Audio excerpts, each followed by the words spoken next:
अब इसके बाद मैं आमंत्रित कर रही हूँ her excellency Shrimati Draupadi Murmu, honourable governor of Jharkhand Ranchi.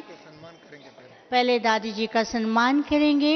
हमने कल आपको बहुत सुंदर सुना, आपने बहुत सुंदर विचार हमारे सामने रखे।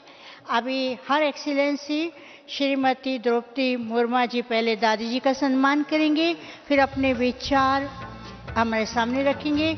उसके बाद हम सुनेंगे, आदरणीय दादियों जी से भी सुनेंगे, इसलिए सभी भाई बहनों से निवेदन रहेगा, सब बैठे रहेंगे। मुर्मू है, मैडम का नाम है मुर्मू।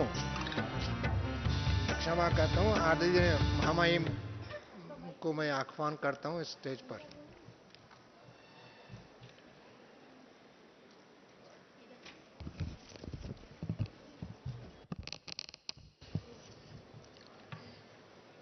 ओम शांति।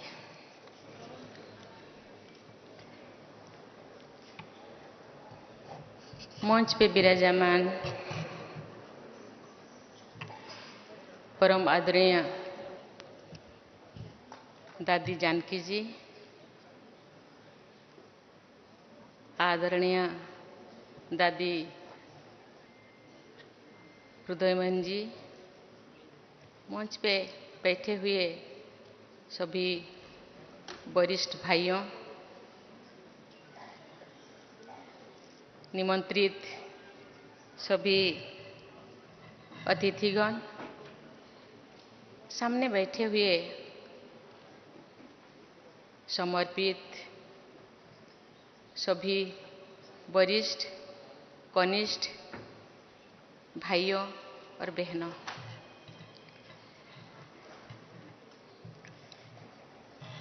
कुछ बोलने से पहले मैं दादी जी के 100वें जन्मदिन पर बहुत बहुत बहुत बधाई देती हूँ और आशा करती हूँ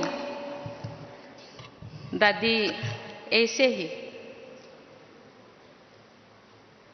हम सबको प्रेरणा दे, हम सब के मन में के अंदर ऊर्जा पैदा करें, हिम्मत दे, हौसला दे। हम सब उनके छत्र छाया से तले रहकर हम सब के हौसला बढ़ाए। हम सब जानते हैं कि अभी सारे विश्व में जैसे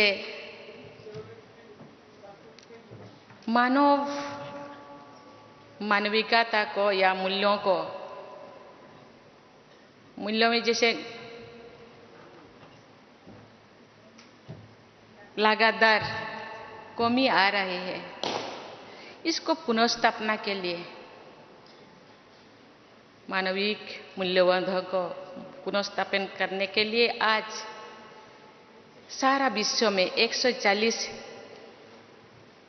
स्टेट में, कंट्री में ये जैसे सेवा का काम शायद 8000 से ज़्यादा सेंटर गीता पाठशाला में चल रहे हैं और उनके जो रूहानी सेना वहाँ पे जब बहनें काम कर रहे हैं, उनका सेनापति है दादी जानकी जी।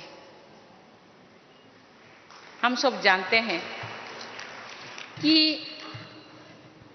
कहा जाता है कि नारी नर्क का द्वार है।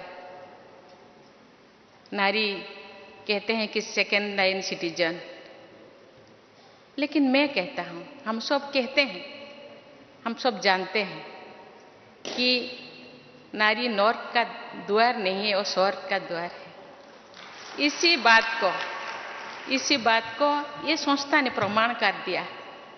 ये संस्था का जो भी चीफ होते हैं, चाहे सेंटर हो, चाहे गीत पाठशाला हो, चाहे सारा विश्व में जितने भी सेंटर्स है, उसका लीडर होते हैं महिलाएं और बहनें। शक्ति के बिना शिव अधूरा है, क्योंकि शिव और शक्ति दोनों का प्रभाव से ही ताकत मिलता है, ऊर्जा मिलता है। शक्ति के बिना शिव का अधूरापन हो जाता है। इसीलिए ब्रह्मा बाबा ने एक शक्तियों को आगे रखा और जानते हैं कि ये महिला शक्ति के प्रतीक है, ये तो सर्वं स्वाहा है। सुख, शांति, आनंद और प्रेम का ये जीता जागता ये मिसाल है। कोई बोलने से, कहाँ किताबों में लिखने से वो चीज तो बदल नहीं जाएगा, लेकिन आज लोगों की मानसिक स्थिति को बदलना जरूरी है और बदल भी चुका है।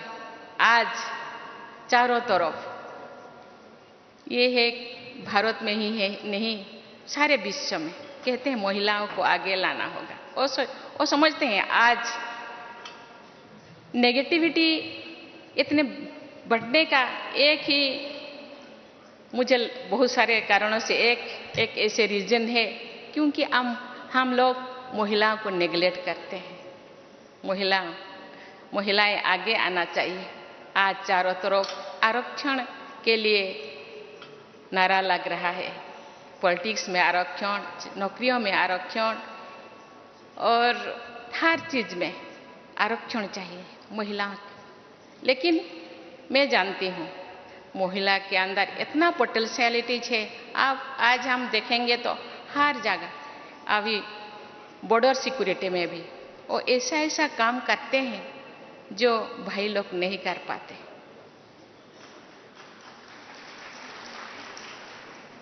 अपने आप को प्रूव करना चाहते हैं, उनके अंदर जुनून है, यस मुझे करना है, मुझे आगे बढ़ना है। किसी के पीछे, मेरे पीछे कोई रहना कोई जरूरी नहीं, मेरे अंदर पोटेंशियलिटीज है।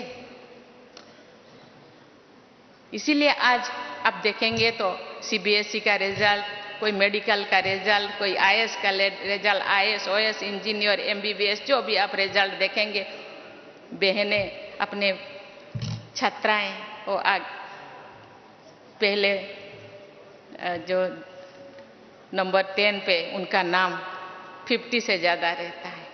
अपने आप को प्रूव करना चाहते हैं, हम पीछे नहीं है,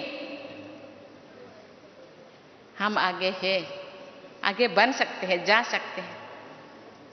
इसीलिए ये जो संस्था, ये जो इतने सारे संस्थाओं को एक सूत्र में बांधना, कोई बाबा के भाषा में कोई मासी का घर नहीं है।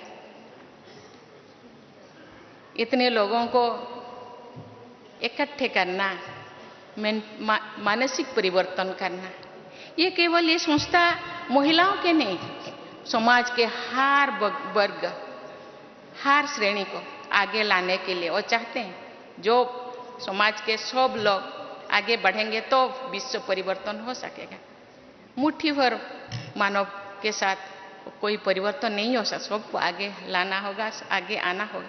इसीलिए वो युवाओं को भी आगे लाने के लिए गांव-गांव वो रैली कर रहे हैं। सब जानते हैं जितने अभी जनसंख्या वृद्धि हो रहा है, इसके साथ ही अपना अनाज का भी बढ़ावा जरूरी है। इसीलिए लोग रासायनिक सार का खाद का यूज करते हैं, लेकिन देखा गया है कि रासायनिक सार यूज करते बाद तो हम शारीरिक रूप से इतने नया बीमारी आ रहा है। इसीलिए ये संस्था ने जैविक सार, ऑर्गेनिक सार यूज करके वो गांव-गांव किसानों के अंदर ये बात को फैला रहे हैं। मुझे भी मौका मिला था कि ब्लॉक में कृषि सम्मेलन जो हो रहा है उसमें शामिल होने के, लोगों को समझाने के लिए, ये लोग इसको अपना रहे हैं। आज सब सोच रहे हैं हमको तो उस रासायनिक सार को बंद करना है, खाद को अभी ऑर्गेनिक जो खाद को वो अपनाना है और उसके साथ साथ यौगिक व्यवस्था को भी उपयोग करना है। भाई और बहनों, आज सारे विश्व में स्वच्छता का अभियान चल रहा है। स्वच्छता, बाह्य स्वच्छता के, लेकिन ये संस्था का नंबर 1 मुद्दा तो है स्वच्छता और पवित्रता। ये पहले से ही है। ये केवल बाह्य स्वच्छता नहीं है, वो आंतरिक स्वच्छता, मन, वचन, कर्मणा में स्वच्छता, दृष्टि, वृत्ति, कृति में स्वच्छता, चाल चलन, चेहरा में स्वच्छता, कथनी और करनी में समन्वयता, समरसता, ये तो उनका मुद्दा है, ये संस्था का मुद्दा है। हम जब गांव जाएंगे तो बाह्य स्वच्छता के, एटमॉस्फेयर के स्वच्छता के साथ साथ अपने अंदर के स्वच्छता के बारे में भी लोगों को समझाना है। स्वच्छता तो अंदर ही ज्यादा है। इस स्वच्छता को मिटाने के लिए ये संस्था इतने दिनों से काम कर रहे हैं। मुझे पता है, छोटे छोटे गांव से लेकर छोटे बड़े शहरों तक बहनें गांव-गांव जाके कैसे लोगों को समझाते हैं और उनके मानविकता को जो घट गया है उसको फिर पुनर्स्थापन करने के लिए, पुनर्स्थापित करने के लिए वो कितने मेहनत करते हैं। जो लोग इस यही संस्था से जुड़े हैं वो लोग तो परिवर्तन हो गए हैं। यही संस्था से ज्यादा लोग कैसे जुड़े, इसीलिए हम सबको प्रयास करना होगा। हम गांव जाएंगे ऐसे तो, क्योंकि ये युग एडवर्टाइजमेंट की युग है। आज तो सिनेमा वाले भी प्रमोट करते हैं, क्योंकि लोगों के पास जाने से ही ये सोचते हैं ये तो इतने व्हाइट ड्रेस, इतने परहेज, खान पैन, वो परहेज है, इसीलिए लोग डांटते हैं। लेकिन वो हम जाएंगे, लेकिन उनको समझाएंगे कि नहीं, बहुत सहजता से, बहुत आसानी से हम इसी संस्था से जुड़ सकते हैं और इसी संस्था के जितने भी श्रीमत है उसको हम फॉलो कर सकते हैं। इनका जो इस संस्था के जो मकसद है, ये मकसद, ये लक्ष्य जो बेहतर समाज की स्थापना, मुझे लगता है हम इसी तरह प्रयास करते रहेंगे तो वो दिन दूर नहीं कि ये समाज में जरूर बदलाव आएगा। महात्मा गांधी जी का सपने राम राज्य जरूर लौटेगा। इसके लिए हम सबको, बहनें तो प्रयास कर रहे हैं, जो गृहस्थी है उनको भी प्रयास करना होगा। कहते हैं कि example is better than advice. अपने आप को एग्जाम्पल बनाना है। यस, हम कर सकते हैं। हम महाकाश पे जा सकते हैं, मिट्टी के अंदर जा सकते हैं, पानी के गहराई में जा सकते हैं। तो इतना सारा, इतने थोड़ा से काम हम नहीं कर सकते।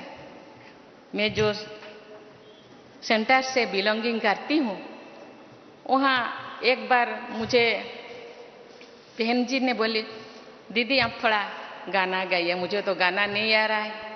तो मैंने मुझे हिंदी गाना मुझे याद आ गया, जो खिल सके ना ओ फूल हम है, तुम्हारी चरणों के धूल हम है, दया की दृष्टि सदा ही रखना, तुम्हें हो माता पिता तुम्हें। बहन जी ने बोले, दीदी आप तो, बाबा कहते हैं, बच्चे आप चरणों के धूल नहीं है, आप मेरे दिल के धड़कन है, आप तो आंखों के तारा है, आप तो मेरे दुलारी है, आप तो राजा है, राजा बेटा है। दया की दृष्टि नहीं। माता पिता अपने बच्चों को दया नहीं करते हो तो अधिकार से, अपना अधिकार है, मेरे जो कुछ है वो तुम्हारे है, मेरे जो कुछ है वो तुम्हारा है, उसको दया की कोई जरूरत नहीं। लेकिन जो बच्चे जो बिगड़ जाते हैं, माता पिता भी थोड़ा गुस्सा करते हैं, आपको कुछ भी नहीं मिलेगा, एक फूटी कौड़ी नहीं मिलेगा, लेकिन फिर भी मिल जाता है, क्योंकि हम सब लीगल हेयर है ना, बाबा का लीगल हेयर है, बाबा का जो कुछ है, बाबा में जो गुण है, जो क्वालिटी है, हम में भी वही क्वालिटी है, लेकिन उस क्वालिटी को पहचानना चाहिए और खुद उसको प्रयोग करने के साथ साथ दूसरों को भी। बाप कहते हैं आप जो कर रहे हैं ना, दूसरे आपको जो फॉलोअर्स है दूसरे भी वही करते हैं, इसीलिए आपको भी चाल चलन चेहरा में शुद्धता आना चाहिए, आपका वृत्ति में शुद्धता आना चाहिए, तो आपका फॉलोअर्स में भी आपके जो करते हैं वो जरूर करेंगे और विश्व का परिवर्तन जरूर होगा। इसके लिए हम सबको मेहनत करना पड़ेगा, ज़्यादा मेहनत की जरूरत नहीं है, सोच को थोड़ा बदलना पड़ेगा। हम अपने आप को जितने भी नकारात्मक सोच है उसको बदलकर सकारात्मक सोच लाएंगे और बाबा के श्रीमत में चलेंगे। बाबा कहते हैं ये विश्व ये कंटे के जंगल है, इस कंटे के जंगल को फूल के जंगल बनाना है तो थोड़ा बहुत तो मेहनत तो करना पड़ेगा। इसीलिए हम जो ढूंढते हैं, सुख को ढूंढते हैं, हर कोई सुख के लिए, शांति के लिए, आनंद के लिए प्रयास करते हैं, लेकिन सुख हम कहाँ ढूंढते हैं? वस्तुओं में, वस्तुओं में सुख ढूंढते हैं, लेकिन वो सुख तो स्थायी नहीं है। लेकिन स्थायी सुख अपने अंदर है, उसको ढूंढना है। तो इसके लिए जो हर किसी के लिए, जैसे भगवान ने जो क्रिएट किए हैं, जितने भी प्लैनेट है, अपने अपना कक्षा में चलते हैं। स्कूल में हम दाखिला लेते हैं, स्कूल का भी कोई अनुशासन है, उनका भी कोई नीति नियम है। गवर्नमेंट जो चलता है कॉन्स्टिट्यूशन के नीति नियम के अनुसार चलता है, लेकिन इसीलिए अपने आप का भी एक कॉन्स्टिट्यूशन बनाना चाहिए। मुझे कैसा जीना है, मुझे ऐसा जीना है कि मुझे देखकर बोले कि यस, ये जो कर रहे हैं अच्छा कर रहे हैं। इसीलिए इतने फॉलोअर्स है, लेकिन इसी बात को, इसी मैसेज को लेकर के हमको गांव को जाना होगा, लोगों के पास जाना होगा, जरूर परिवर्तन होगा। और राम राज्य जो सपना है महात्मा गांधी का, वो जरूर वो पूर्ण होगा। और इस संस्था जो रूहानी संस्था, जो पुनर्स्थापन, जो मूल्यों का जो पुनर्स्थापन करने के लिए जो सोच रहे हैं, आज चारों तरफ जितने भी यूनिवर्सिटीज है, यूनिवर्सिटी में आज वैल्यू एजुकेशन के बारे में सोचते हैं। आज थोड़ा बच्चे ये दुनिया के ये चाकचक्यों को देखकर थोड़ा रास्ता भूल गए, उनको रास्ता दिखाना हम सब का काम है।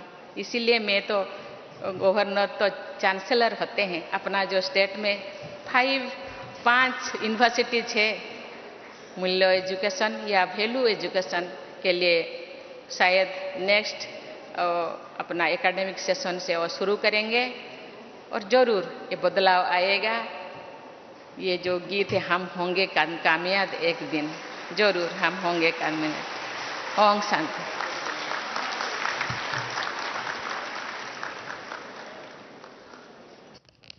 बहुत सुंदर